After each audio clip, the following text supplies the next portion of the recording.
Question is that the motion be agreed to. Mr Speaker. Camilla Belich.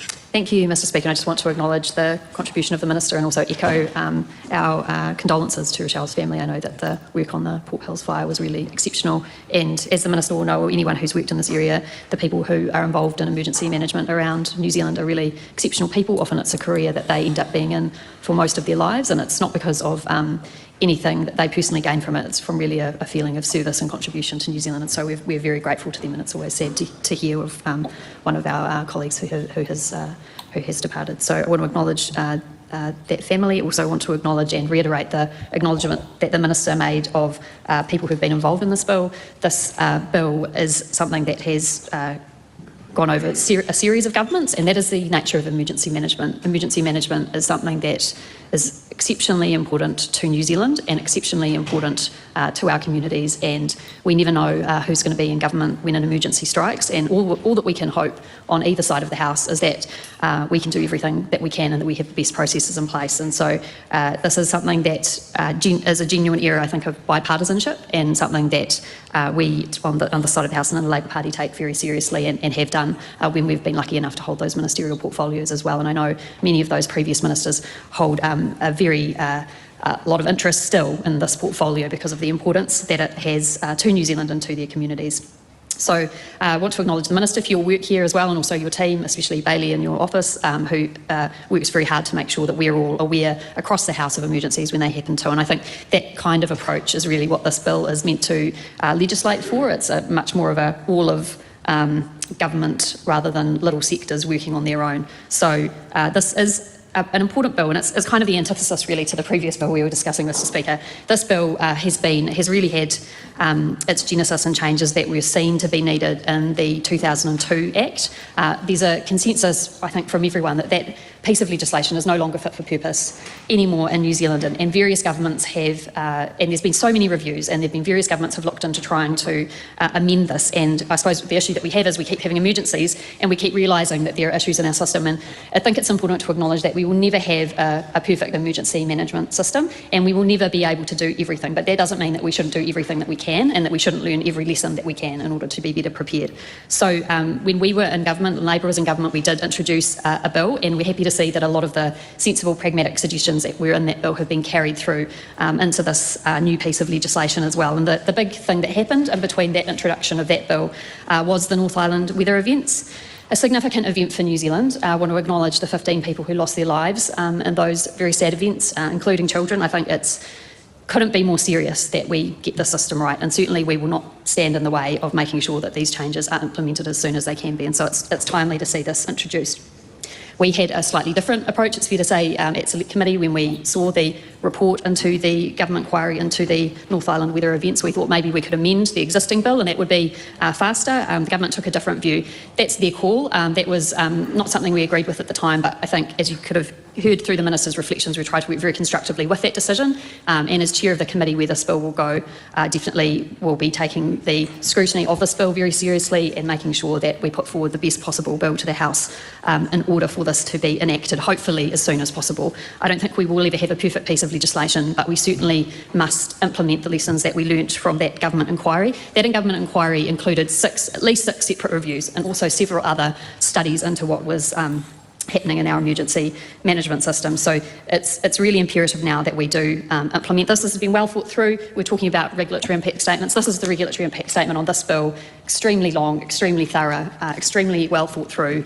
This has had a previous Select Committee process on the last bill. It's had a initial consultation process from when the roadmap was set out by this government. It's had significant amounts of submissions from the public already, and then I understand it will go through a full Select Committee process as well. So this is something that the full democratic parliamentary process and all of the tools we have in relation to looking at the quality of our legislation have been utilised, and I want to commend the government for that, and it really should mean that there hopefully won't be any barriers to this bill being passed and being legislated for. I wanted to mention an important area which I think is reflected still in this bill but is a bit of a difference from the previous bill brought in under the Labour government, and that's the role of iwi Māori in emergency management.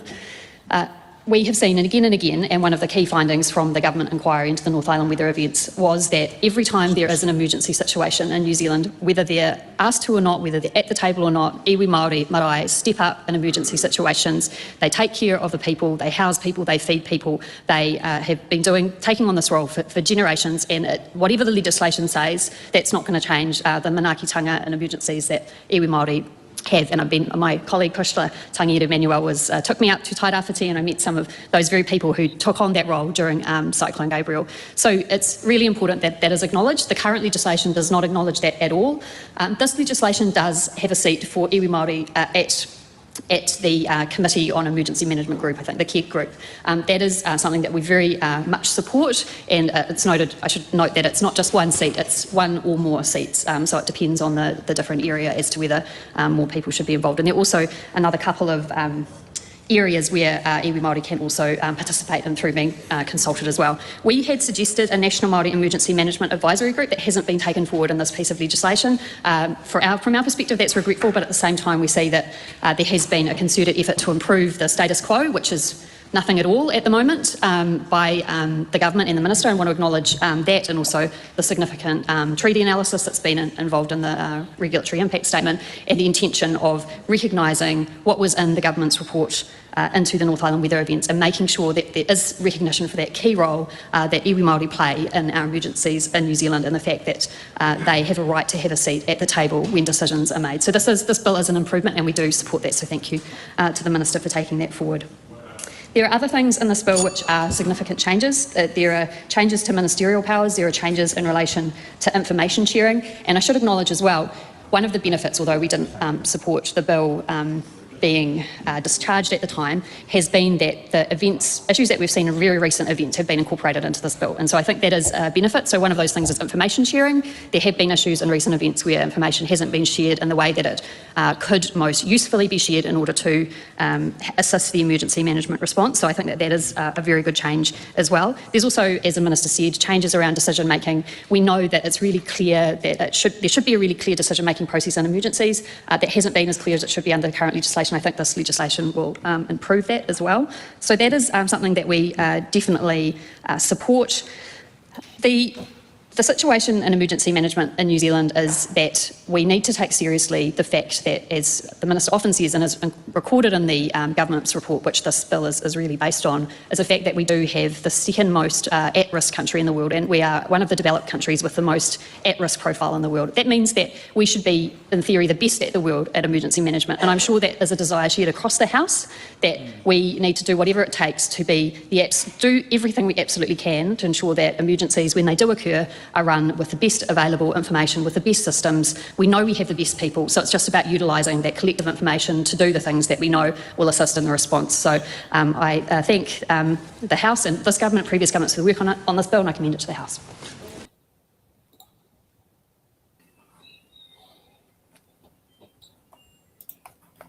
Any comments? Okay. Yeah, so to Blake's point before, very limited data about disability accessibility when it comes to these emergency centres. I mean, he's brought this point up. Latest data collection was around 60-70% weren't accessible. The lowest estimate was 55%, and they were mostly small towns and rural areas, as mine sensitives were mostly ineffective. So yeah, it's looking like it's the same issue. Is you've probably got little pockets within towns or within cities that haven't really been updated or anything to consider the needs of disabled people, and you've probably got those little tiny communities like out in the wop-wops that probably just like, well, your local pub will serve, you know? Well, yeah, and they probably this is Murupara. They hate, this is an example of Murupara is it's a realistic sized centre, but it pretty much, as a community, they hate their council because the council is so far away from the governments, is so far away. So they, so that will be, so that there are areas where if you're so far away from your governance, you kind of feel that you're already on your own. Yep. Sort of thing. And you kind of already prepare for those sorts of things in place. But yeah, I mean, as the saying goes, your local pub probably will end up becoming the de facto emergency headquarters, especially in some of those areas where they actually probably don't have a local school. Yeah. Because I mean, it's like I don't think Ekatea has a local school, and that would be an example of a community that actually, I think the nearest school is either Pongaroa or Weber or Pongahau. It's not actually Ekatea. And I mean, I mean, put it this way: it's Taura's Castle Point. Is it Castle Point? Yeah, it's Castle Point. Yeah. It's Taura's Castle Point. But that sort of thing there. So those areas, they won't have a school as the next default place. They might have a community hall, but unintentionally, it might become the local pub or the local volunteer fire station. And I wouldn't say the local volunteer fire station is necessarily accessible, considering some of them are literally garages just enough to fit the fire truck in. Yeah, I mean, to circle back, if we can circle back to what Camilla Belich said about time frames, I'm going to be a bit more forgiving on Mark Mitchell on this one. It does take time. This is the thing, right? You're passing stuff under urgency. You've got a whole bunch of crap that your co-members of your party have decided to try and put forward, and you've got this bill that you really want to get done and you really want to get passed. But first, you've got to get through all the other crap. But also, the reason why a lot of these bills also take a little bit longer to get to the floor is because you've got to do all that consultation. Exactly. And I do respect. I would much prefer to have a bill that takes longer to get to the floor, that's been properly consulted on. Like, I know that Mark has built upon what the last Labour Party did, and has engaged in more consultation, and he's done his homework on this. So I'm going to be forgiving there when it comes to Mark. Yeah. No, he has definitely done what is meant to actually happen in a bill. And the thing is, proper consultation means, working across the House, means you're more likely to have the bill pass, which means it won't be undone by a future government. Correct. It's going to stick. A government that has to potentially fix up the mess. Yeah, and it's like what Camilla said, like Blake brought it up before in the comments. Like Camilla said, there's no perfect approach. You're not going to get everything sorted on the first go. Exactly. And that's true. But what Mark has presented here is something that can be built upon. And that's what we want to. That's what I want to see. I want to see bills with solid foundations with good ideas attached to them. They don't have to agree with my political bias. They just have to have a solid foundation that can be built upon. Exactly. That's the thing. Yeah. You just want something that, if it's not perfect, it can be tweaked. It doesn't have to have a full rewrite. And you don't want to have what was said with the Arms Act. That was an example of tack-ons to legislation to the point where it needed a full rewrite anyway. That's right. So that's why people go, it's like, Laura, why are you siding with the ACT party on this one? It's like, because I looked over the legislation, I read through the bill, and it's a mess, and you basically need to clean it up. Yeah. Someone's got to do it. Yeah, exactly. And sometimes, that might fall on a party you might not like. Yeah. And so it's like, something is better than nothing, especially in this case when you're dealing with emergencies, right? Yeah, you don't want to have 20, 30-year-old legislation sitting down there that is not exact. That was sat there and done before dial-up internet existed. Yeah, I'm just glad that Mark actually understands the concept of prevention. Yeah, and readiness. Which a lot of people. This isn't just politicians, but this is just people in general. There's people out there who just. They see deferment as a solution, it hasn't gone yet. They don't see the preventative approach. Now, it does bring up an interesting question, though, because now you've got to look at National Party's tax policy. You're going to go, okay, you've decided that you want a rates cap, but a lot of the money that's brought up through rates is used for emergency readiness, right? Yeah. Where's that money going to come from now? Are you going to increase taxes? Because I'm in favour of increasing taxes, especially on the upper crust of our society.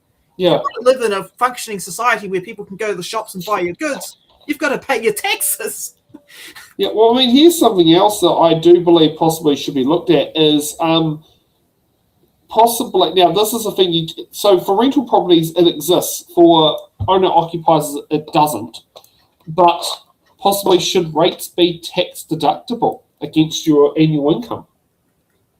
Not a bad idea. That could be You something. know, I mean, yeah. because at the moment, yes, we had the rates rebate, but the rate rebate's only was it $650, and you have to meet a certain criteria. Like I don't even know if your household would meet that because of the number of people over 18 living there collecting income. Mm. You know, that sort of thing. It's something that should be looked at. Whereas if you're in a rental property, to the landlord, it is tax deductible. Yep. Yeah, I'm in favour of any type of legislation or tax policy that eases the burden on working class people, especially working class people with families. I mean, with young children, or or with disabled people, or I'm in favour if that's an idea that would lower the pressure on that particular demographic, I'm more than happy to support it. Yeah, because that's something that is like going out there because rates aren't based on income at all. They're based on property value. Yeah. They're based on property value plus council expenditure budgets, and it's only the variable bandings that get in there. It depends on what council chooses, whether you have high fixed rate or high variable rate bandings. I don't know your direction, but I know in the case of Wellington, we have a lot more the value variables in Wellington, but that is different from council to council. Yeah, it is going to be really interesting how this bill's going to play out in actuality, because it's like with the disestablishments of the regional councils, right, you're going to have more burden put upon the local councils, and then you're going to have to iwi lifting a lot of the weight, and they're going to have basically all the resources that the regional council had are going to be reallocated to the local councils. Are they going to have the skill set to be able to manage those resources and set up those programs? Yeah, exactly. I mean, yeah, exactly. I mean, that's a good point. Actually, the interesting one will be is actually Gisborne District Council, because it's a unitary authority, does it have the skills? Because I do know that some functions Bay of Plenty Regional Council does in their joint catchment areas. Yeah. So a lot of work in some parts of Bay, a lot of work for Gisborne District Council, Bay of Plenty Regional Council does free of charge because of the fact that it's on boundaries and that sort of thing. I mean, I'm not sure if emergency management is in that boat, but I definitely know it's pest control. It's the one thing that they Bay of Plenty Regional Council typically does Gisborne's pest control. Yep. Because But yeah, you can see how when you're taking those resources from the regional council and you're putting them on district councils, right? They've now got more work they've got to do. Are they going to be able to keep up with it? Do we need to make district councils bigger? Do we need Exactly, or do we need joint approaches like was it Water Done Well? Yeah. Okay, let's get on to Francisco Hernandez. Are you ready for the 2026 general election? It's in the Ballot Productions presents Bringing Kiwi's Election 2026, covering electorates from Cape Reinga in the north to Stewart Island in the south and everywhere in between. And available not just in your community hall, but also to watch from the comfort of your own home. Watch live and watch later. The way of accessing us is limitless. Let's It's in the Ballot bring you election 2026. Your candidates. Your questions.